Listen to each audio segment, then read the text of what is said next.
Wills and inheritance. Wasiyah, i.e. a will, according to Islam means bequeathing ownership after one's death in a voluntary way.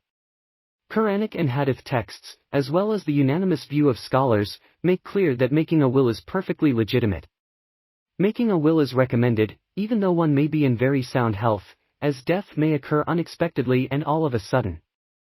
To make a will is not an obligation except for one who has an outstanding debt, or one holding something that belongs to another person, or has a duty. In these cases, a will is a duty so that the person concerned ensures that what he owes to others should be delivered after one's death. Allah makes it a duty of Muslims to deliver to their owners anything they hold in trust. 3 types of wills. 1. Obligatory, a will to ensure the repayment of debts and return things held in trust. 2. Recommended, a will made in favor of relatives who are not heirs and for charitable purposes. 3. Reprehensible, a will made in favor of people who indulge in sin. 4. Forbidden, a will created for a forbidden purpose, such as building a temple.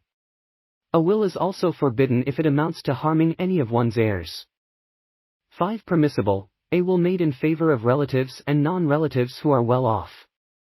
A will is deemed to have been made in one of 3 ways: a verbal statement, a written document, and a clear signal.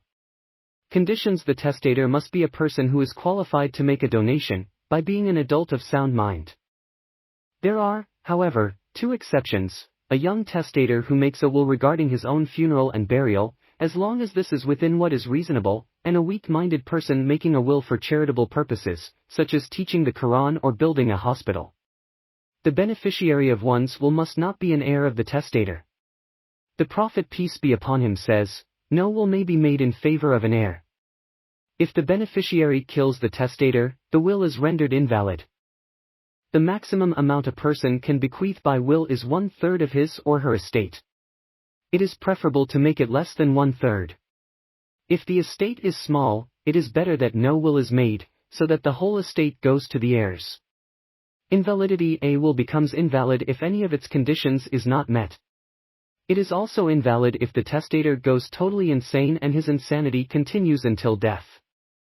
It is also invalid if the beneficiary dies before the testator, or if what is bequeathed is a certain object that perishes before the beneficiary takes possession of it. References.